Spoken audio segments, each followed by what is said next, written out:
오늘 말씀 시리즈 설교 네 번째 시간입니다. 누군가 나를 험담할 때라는 제목으로 하나님의 말씀 증거하도록 하겠습니다. 충남 부여에서 있었던 일입니다. 한 마을에 사는 6살 남자아이와 성인 2명이 어지럼증과 복통을 호소하다가 일주일 동안 병원 치료를 받게 됩니다. 이들 모두는 같은 두유 음료를 마시고 그러한 증상을 나타나게 되었던 것을 알게 되고 이 음료가 문제가 있는 것으로 생각해서 경찰에 신고를 하게 됩니다. 이 경찰이 분석한 결과 그들이 마신 그 음료에는요 고독성 농약 성분인 메소밀이 검출이 되게 됩니다. 검찰은 즉시 이 음료의 유통 경로를 추적하게 되었고 이 범인이 누구인지를 밝히게 되는데요. 이런 끔찍한 일을 자행했었던 사람은 누구냐면 그 마을에 함께 사는 75세인 김 씨로 밝혀지게 됩니다. 최초 그는 처음에 모든 혐의를 부인했지만 CCTV 회로의 화면을 보게 되고 결국 자신의 모든 범행 일체를 자백하게 됩니다. 하마터면 많은 사람들의 목숨을 앗아갈 수 있었던 그런 끔찍한 일을 왜 그는 자행했던 것일까요? 그가 밝히기를 이유인즉 같은 마을에 사는 채모 씨가 자신을 험담했다라는 이유 때문이었습니다. 놀랍게도 그 일이 근래에 있었던 일이 아니라 그 일은 3년 전에 있었던 험담이었다고 합니다. 자신을 험담한 게 여러분 얼마나 싫었으면 3년 전 일인데 그것을 잊지 못하고 그것에 앙심을 품고 이런 끔찍한 일을 자행했던 것일까요? 여러분 사람은요 누군가 나를 험담했다라는 사실을 알게 되면 이렇게 견디지를 못합니다. 시간이 아무리 흘러도 그것을 잘 잊지를 못하는 것이죠.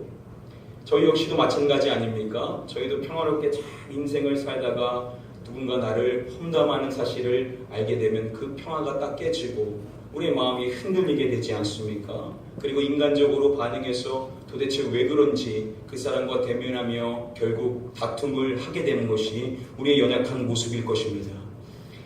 근데 여러분 한번 생각해 보십시오. 내가 아무런 잘못이 없습니다. 그런데 누군가 나를 험담하는데 그 험담하는 이유가 내가 예수님을 잘 믿는다는 이유 때문에 내가 신앙생활을 열심히 한다는 이유 때문에 누군가 나를 비방하고 험담하며 멸시한다라고 한번 생각해 보십시오. 여러분 그러면 마음이 어떠하시겠습니까?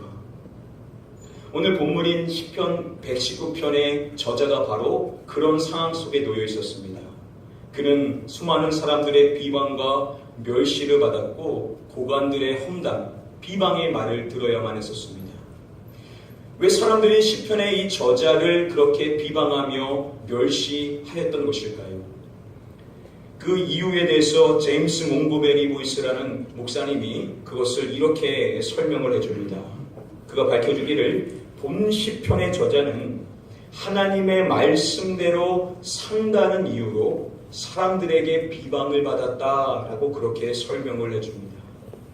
여러분 다른 이유가 아니라 내가 하나님의 말씀대로 인생을 산다라는 그 이유 때문에 누군가 나를 비방한다, 누군가 나를 멸시한다.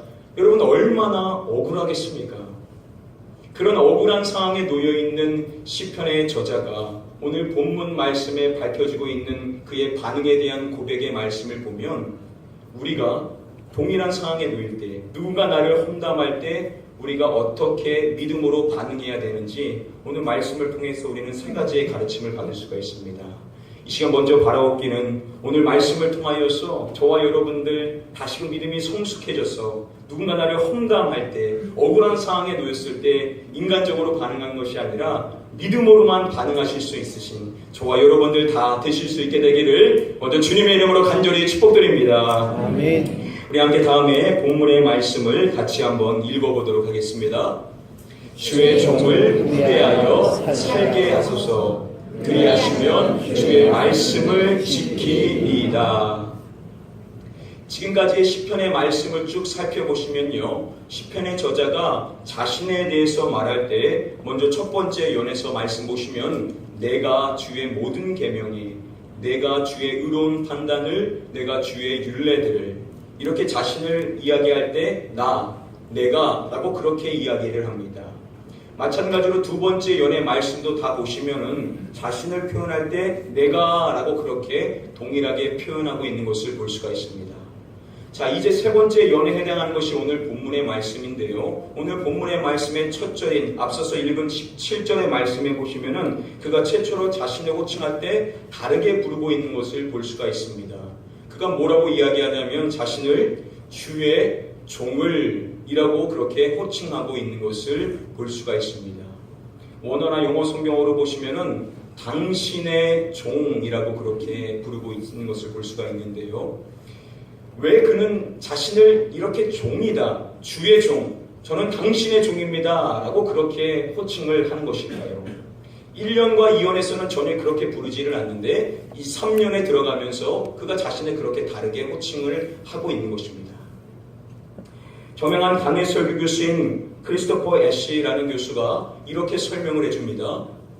그 시편 119편의 이 저자는 핍박과 압제를 받는 상황에서 자신을 종이라고 불렀다라고 그렇게 밝혀줍니다. 그러니까 그가 자신의 상황을 설명할 때 사람들에게 핍박을 받고 압제를 받는 그러한 고난 속에 있는 자신을 나타낼 때 스스로를 주님의 종으로 그렇게 자신을 표현했다라고 그렇게 설명을 해주는 것입니다. 여러분, 종이라는 존재는 어떠한 존재죠? 히브리어로 에베드라는 단어인데요. 이 단어의 뜻에는 노예라는 뜻이 있습니다. 여러분, 노예, 종, 어떠한 존재입니까? 이러한 존재는 철저히 주인을 위하여서만 살아가는 존재죠. 내 감정, 내 의지, 내 뜻을 주장할 수가 없습니다. 오로지 주인의 뜻에 복종하며 인생을 살아가야 되는 존재가 바로 이런 에베드, 노예, 종이라는 것이죠. 여러분, 지금 시편의 저자는요, 수많은 사람들이 자신을 험담하고 있습니다.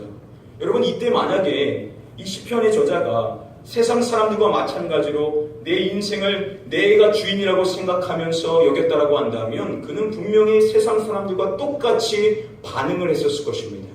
그런데 그가 다르게 반응했었던 이유는 무엇이냐? 그 스스로를 자신은 주의 종이다라고 이야기를 하고 있다는 것이죠.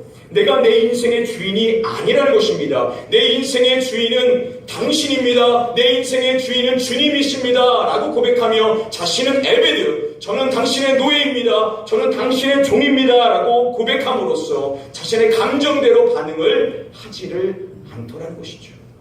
여러분, 왜 그라고 해서 감정이 상하지 않겠습니까? 왜 그라고 해서 감정의 어려움을 느끼지 않았겠습니까? 동일하게 그도 사람이기 때문에 어려운 감정을 느꼈겠지만 그렇다고 해서 똑같이 세상 사람들과 감정적으로 반응하지 않더라는 것이죠. 왜냐하면 그는 스스로를 하나님의 종으로 여겼기 때문이라는 것입니다. 바울이 우리의 정체성을 이렇게 설명해주고 있는데요. 우리 같이 한번 다음의 말씀을 같이 한번 읽어보도록 하겠습니다. 이제 여러분은 죄에서 해방받고 하나님의 종이 되어서 거룩함에 이르는 삶의 열매를 맺고 있습니다. 그 마지막은 영원한 생명입니다.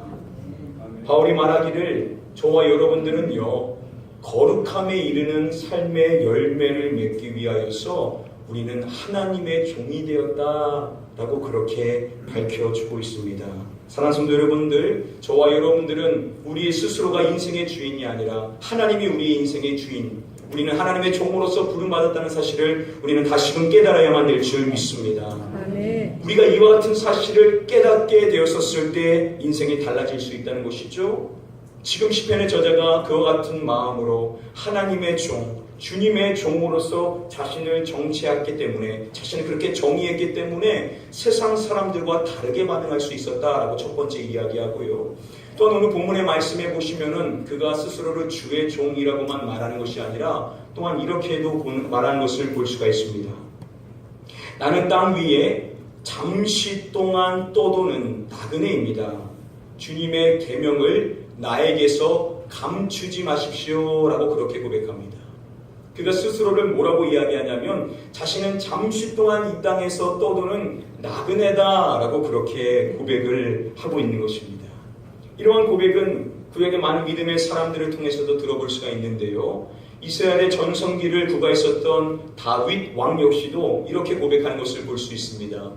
우리는 우리 조상들과 같이 주님 앞에서 이방 나그네와 거류민들이라 세상에 있는 날이 그림자 같아서 희망이 없나이다 라고 그렇게 고백을 합니다.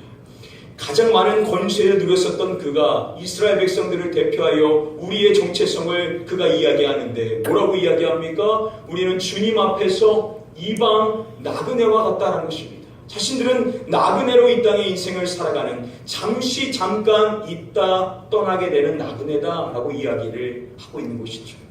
다윗뿐입니까? 히브리서의 말씀에 보시면은 구약의 많은 믿음의 사람들이 스스로를 이야기할 때 자신들은 이 땅에서 나그네일 뿐이다 라고 그렇게 고백을 하고 있습니다. 여러분, 시편의 저자뿐만 아니라 많은 믿음의 사람들이 스스로를 나그네로 정의했었던 이유가 무엇입니까? 그들은 안 것이죠. 하나님이 자신을 구원해 주었을 때 자신이 이 땅에서 영원히 살 존재가 아니라 이 땅은 일시적이고 자신들의 영원한 삶은 하나님께서 정해놓으신 하나님의 거룩한 도성에 있다는 것을 그들은 믿음으로 바라봤었기 때문에 이 땅의 것에 매이지를 않는다는 것입니다. 세상 사람들이 나를 비방하고 험담하여도 그것을 그렇게 목매이지 않는 이유는 무엇이냐면 나는 이 땅에서 잠시 있다 떠나갈 나그네이다 보니까 이 땅의 일에 목매이지를 않을 수 있다. 이 땅에 자유할 수 있는 비결은 바로 스스로를 나그네로 여겼기 때문이다 라고 시편의 저자는 스스로를 고백을 하고 있는 것입니다. 나는 땅 위에 잠시 동안 떠돌아가는 나그네입니다 라고 그렇게 고백을 하는 것인데요. 이러한 고백은 또한 우리의 고백이 되어야만 합니다. 베드로가 이렇게 말하죠. 사랑하는 자들아, 거류민과 나그네 같은 너희를 권하노니 영혼을 거슬러 싸우는 육체의 정욕을 제어하라 라고 이야기합니다. 저와 여러분들도 나그네라는 것이죠. 그러니 우리도 육체의 정욕을 따라 인생을 살지 말아야 된다는 것입니다. 무슨 말입니까? 세상 사람들과 똑같이 살아서는 안 된다는 것이죠. 우리는 이 땅에서 잠깐 있을 나그네이니 이 땅의 세상 사람들과 똑같이 정욕대로 인생을 살 것이 아니라 거룩함으로 반응하며 살아가는 저와 여러분들이 되어야만 된다라고 말씀해 주시는 줄 믿습니다.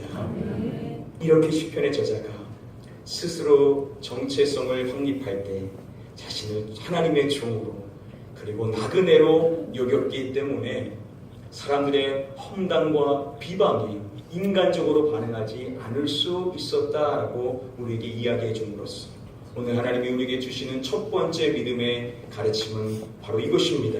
우리에게 말씀해 주시는 것입니다. 우리가 우리 스스로를 하나님의 종으로서 나그네로서 여겨야만 된다라고 말씀해 주시고 계신 것입니다.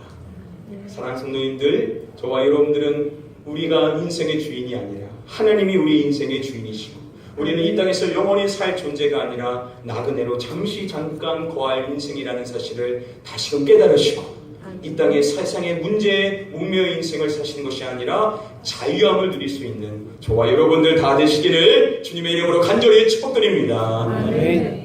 우리 함께 다음에 본문 말씀 22절의 말씀 같이 한번 읽어보도록 하겠습니다. 내가 주의 교훈들을 지켰사오니 비방과 멸시를 내게서 떠나게 하소서. 그가 사람들의 비방과 멸시를 받는 것이죠. 그런 그가 이렇게 고백을 한 것입니다. 비방과 멸시를 내게서 떠나게 하소서라고 그렇게 고백합니다.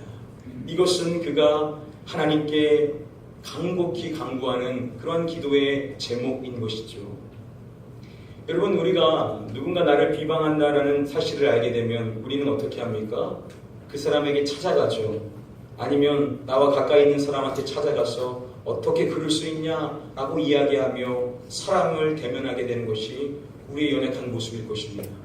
그런데 여러분, 시편의 저자는 그렇게 하지를 않죠. 사람을 대면하지를 않는 것입니다. 오히려 그 문제를 가지고 하나님께 나아가 간구함으로써 하나님을 대면하더라는 것이죠. 사람에게 반응하지 않고 하나님께 반응하더라는 것입니다.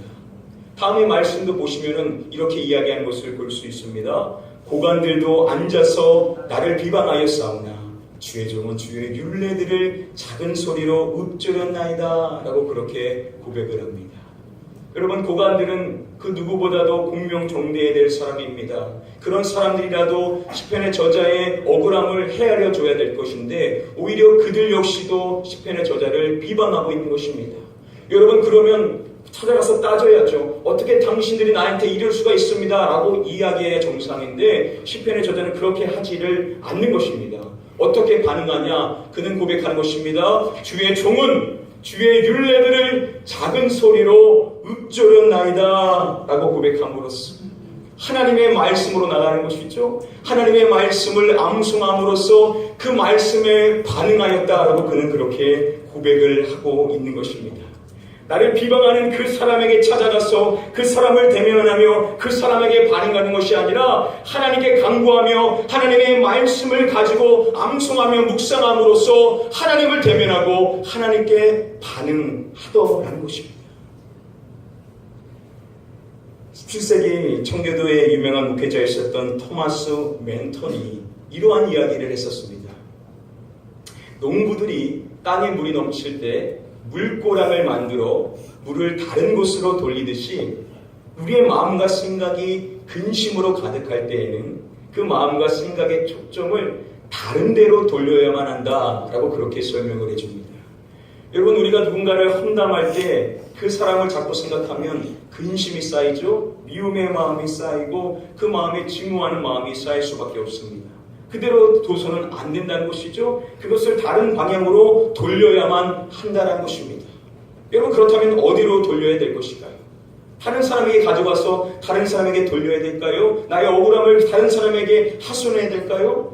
토마스 맨턴은 그렇게 이야기하지 않습니다. 우리가 이 문제를 어디로 돌려야 되냐? 저와 여러분들은 오직 하나님께로 나아가서 이 모든 문제를 하나님께 토로하고 하나님께 간구함으로써 사람에게 반응할 것이 아니라 사람에게 이것을 돌릴 것이 아니라 모든 것들을 하나님께 돌려드림으로 하나님 맡겨주십시오. 하나님 책임져 주십시오. 하나님 해결해 주십시오라고 하나님께 모든 것을 올려드려야 된다라고 그렇게 우리에게 말씀을 해주고 있습니다. 시편의 저자가 그렇게 했더라는 것이죠. 여러분, 그렇게 할 수 있었던 이유는 다음의 말씀을 통하여서 또한 우리는 확인해 볼 수가 있습니다. 우리 다음의 말씀을 같이 한번 읽어보도록 하겠습니다. 주는 교만하여 저주받은 자와 주의 명령에 불순종하는 자를 책망하십니다. 그가 고백하는 내용이 뭐냐면 하나님의 말씀에 불순종하는 자를 하나님은 책망한다는 것입니다. 여기서 이 책망한다라는 것은 하나님의 심판을 의미합니다. 뭘 이야기합니까? 하나님께서는 하나님의 말씀대로 인생을 살아가지 않는 자들을 심판하시는 하나님이다 라고 이야기를 하는 것이죠. 자신을 비방하는 사람들에 대해서 자신이 반응할 필요가 없는 것은 그 모든 문제를 하나님이 책임져 주실 것은 그는 알고 있었던 것입니다. 자신이 그것을 심판할 것이 아니라 심판은 하나님께 있으니 하나님이 그들을 책망하시고 하나님이 그들을 심판할 것을 그는 다 알고 있었기 때문에 사람에게 반응하는 것이 아니라 그 문제를 하나님께 다 올려드릴 수 있었다는 것입니다. 바울이 우리에게 이야기할 때 이렇게 이야기를 합니다. 내 사랑하는 자들아, 너희가 친히 원수를 갚지 말고 하나님의 진노하심에 맡기라. 기록되었을 때 원수 갚는 것이 내게 있으니 내가 갚으리라 주께서 말씀하시니라. 우리에게 말해줍니다. 사랑하는 자들아, 너희가 친히 원수를 갚지 말고 하나님의 진노하심에 맡기라 라고 이야기합니다. 그가 권면하는 것입니다.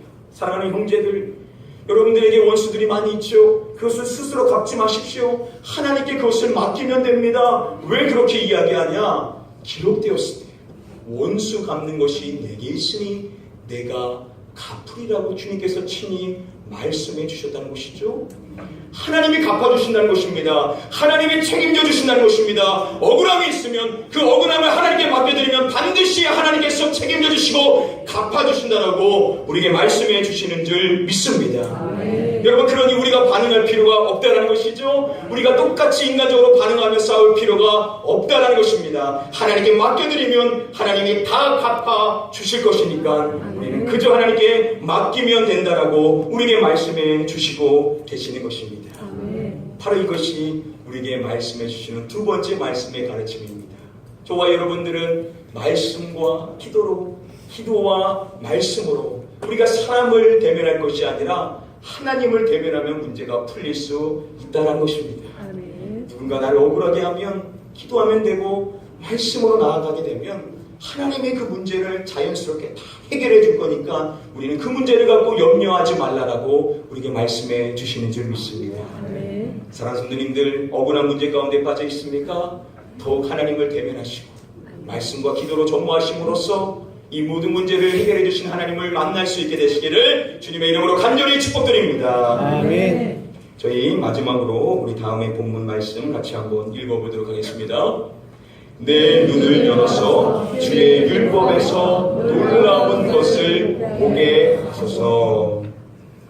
시편의 저자가 또한 강구하는 기도의 내용입니다. 그가 뭐라고 이야기하냐면 내 눈을 열어서 라고 말합니다. 하나님, 저의 눈을 열어주십시오 라고 그는 그렇게 고백을 하는 것인데요. 그 이유가 무엇이냐면 주의 율법에서 놀라운 것을 보게 하소서. 그가 하나님의 말씀을 통하여서 놀라운 것을 보기를 원합니다. 그러니 제 눈을 열어주십시오 라고 그는 그렇게 고백을 하고 있는 것입니다. 크리스포 야시 교수님이 설명해 주기를요, 여기서 이 놀라운 것이라는 것은 뭘 의미하냐? 하나님의 구원하심, 하나님의 공급하심, 하나님의 보호하심의 역사를 의미한다라고 그렇게 설명을 해줍니다.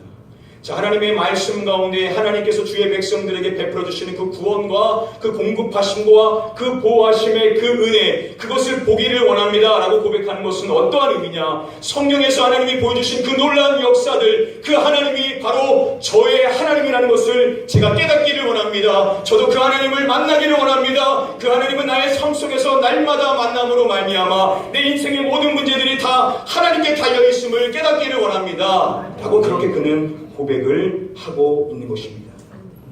여러분, 성경의 하나님은 저와 여러분들의 하나님이라는 사실을 우리는 다시금 깨달아야 될 줄 믿습니다. 아멘. 시편의 저자는 그것을 사실 이미 알고 있죠. 그것을 너무나도 잘 알고 있는 자임에도 불구하고 그는 날마다 간구할 때마다 이렇게 간구를 한 것입니다. 주여, 제 눈을 열어주십시오. 자신의 영안을 밝혀달라고 그렇게 고백을 하는 것입니다. 이 시편 119편 18절 말씀은 매우 유명한 말씀이죠. 이 말씀을 토대로서 만들어진 찬송가가 있습니다. 찬송가 366장이죠. 이 찬송가의 첫 가사를 보시면 이렇게 되어 있습니다. 어두운 내 눈 밝히사 진리를 보게 하소서. 우리의 눈이 어두워져 있다는 것이죠. 세상의 제약 가운데 우리의 영안이 어두워질 때가 있다는 것입니다. 그때 그 어두운 눈을 주님께서 밝혀주셔야만 우리가 진리의 말씀을 볼 수가 있다라고 그렇게 고백을 하는 것입니다. 그래서 바울이 말할 때 이렇게 이야기하는 것을 볼 수가 있습니다. 너희 마음의 눈을 밝히사 그의 부르심의 소망이 무엇이며 성도 안에서 그 기업의 영광의 풍성함이 무엇이며 그의 힘의 위력으로 역사하심을 따라 믿는 우리에게 베푸시는 그 능력의 지극히 크심이 어떠한 것을 너희로 알게 하시기를 구하노라 라고 그렇게 바울은 고백하고 있습니다. 우리가 깨달아야 될 것이 있다는 것입니다. 그것은 우리의 부르심의 소망이 무엇인지, 성도 안에 예비되어 있는 그 기업의 영광의 풍성함이 얼마나 풍성한지를, 특별히 그의 힘의 위력으로 역사하심을 따라 믿는 우리에게 베푸시는 그 능력의 지극히 크심을 우리가 깨달아야 된다라고 이야기하는데, 어떻게 해야 깨달을 수 있냐? 서두에 밝혀주기를 너희 마음의 눈을 밝히사. 우리의 마음의 눈이 밝혀져야지만 우리가 이와 같은 사실을 깨달을 수 있다는 것입니다. 우리의 영안이 밝아지게 됐을 때 하나님께서 우리에게 능력을 베풀어 주시는, 지극히 힘이 많으신, 능력이 많으신, 능치 못한 것이 없으신 아버지 하나님이라는 사실을 우리가 깨달을 수 있다라고 말씀해 주신 것입니다. 아멘. 여러분 생각해 보십시오. 우리가 믿는 하나님이 큰 능력의 하나님이라는 사실을 깨닫게 되면 여러분 뭐가 무섭겠습니까? 어떠한 사람이 두렵겠습니까? 늘 담대할 수 있는 것이죠. 누가 나를 험담해도, 누가 나를 비방해도 전혀 동요할 필요가 없습니다. 왜냐하면 내가 믿는 하나님은 능력의 하나님으로서 그 모든 것을 갚아주신다는 것을 알기 때문에 사람의 반응에 좌지우지 되지 않을 수 있다라는 것입니다. 바로 이것이 오늘 우리에게 주시는 말씀입니다. 그래서 그가 이야기하죠. 내 눈을 열어서 놀라운 것을 보게 하소서. 내가 날마다 기도할 때마다 하나님 내 눈을 밝혀주셔서 성경의 그 하나님께서 그 능력의 하나님께서 바로 나의 하나님이라는 사실을 다시금 확증할 수 있는 자가 되게 해달라고 우리도 날마다 기도하는 자가 되어야만 될 줄 믿습니다. 바로 이것이 오늘 우리에게 주시는 세 번째 중요한 말씀의 가르침입니다. 우리가 기도할 때 여러분 다른 중요한 것들 많은 기도할 것이 있지만 특별히 우리는 이 성경의 하나님께서 바로 나의 하나님 되심을 온전히 깨달을 수가 있도록 우리가 날마다 기도하는 자가 되어야 된다라고 우리에게 말씀해 주시고 계십니다. 여러분 매일마다 기도할 때 이 능력의 하나님이 여러분들의 하나님이 되신다는 사실을 깨달으시고 그 하나님 의지하심으로 말미암아 모든 인생의 어려움 속에서 자유하시며 해결받으시는 저와 여러분들 되시기를 주님의 이름으로 간절히 축복드립니다. 오늘 말씀 간단히 정리해 드리도록 하겠습니다. 여러분 누군가 우리를 험담할 때 누군가 나를 억울하게 할 때 이 세 가지를 우리가 기억해야 됩니다. 먼저 첫 번째로 우리는 우리의 정체성을 바르게 해야 된다는 것입니다. 우리에게 말씀해 주실 때 우리가 우리 스스로를 하나님의 종으로서 나그네로서 여겨야 된다는 것이죠. 어려운 문제가 봉착하게 되었을 때 원점으로 돌아가서 내가 누군지를 다시금 확증해야 된다. 내가 내 인생의 주인이 아니라 하나님의 주인이시오. 내가 이 땅에서 영원히 살 존재가 아니라 이 땅에 매어 인생을 살 존재가 아니라 나그네로 부름받았다는 사실을 우리가 다시금 확증해야 된다고 첫 번째로 말씀해 주십니다. 다음으로 두 번째로 저와 여러분에게 말씀해 주십니다. 우리는 말씀과 기도와 말씀으로 우리가 사람에게 반응할 것이 아니라 사람을 대면할 것이 아니라 하나님께 대면하며 하나님께 반응하는 존재가 되어야 된다고 말씀해 주십니다. 여러분 어려운 문제가 봉착하게 되었을 때 여러분 사람에게 찾아가기보다는 하나님께 그 문제를 가지고 나아가셔서 말씀과 기도로 하나님을 붙드심으로 말미암아 모든 문제를 해결해 주시는 하나님을 만날 수 있기를 축복합니다. 마지막 세 번째로 우리에게 말씀해 주십니다. 우리가 날마다 기도할 때마다 이렇게 기도해야 된다는 것이죠. 성경의 하나님께서 나의 하나님 되심을 깨달을 수 있도록 우리는 그렇게 날마다 기도하는 자가 되어야 된다고 말씀해 주십니다. 여러분 이 세 가지를 잘 기억하셨습니다. 인간관계의 문제 속에서 여러분 어려워하지 마시고 여러분들의 정체성을 바르게 하시고 하나님을 대면하시고 그 하나님이 어떠한 하나님이신지를 깨달음으로 말미암아 여러분들 어려운 모든 문제 속에서도 자유함을 누리시며 하나님을 만나게 되시는 저와 여러분들 다 되시기를 주님의 이름으로 간절히 축복드립니다. 아멘. 여러분 계속해서 우리는 하나님의 말씀을 암송하고 있습니다. 지난 한 주간도 네 번째 암송의 말씀 여러분들 열심히 암송한 줄 압니다. 여러분 어떻게 또 한 주간 암송하셨었는지 준비된 영상을 잠시 한번 보고 오늘 우리가 볼 암송의 말씀 살펴보겠습니다. 예수는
인증하시는 것을 어렵게 생각하지 마시고요. 여러분들 하실 수 있는 분들은 계속해서 해주셔서 우리가 삶의 현장 속에서 어떻게 하고 있는지 여러분들 계속해서 올려주시기를 부탁을 드립니다. 그래서 여러분 성경은 붙이라고 이야기합니다. 계속해서 여러 곳에 다 붙이라고 이야기하니까요. 여러분들 계속해서 계속 실천해 주셔서 인증해 주시기를 부탁을 드립니다. 자, 박수 주시고요.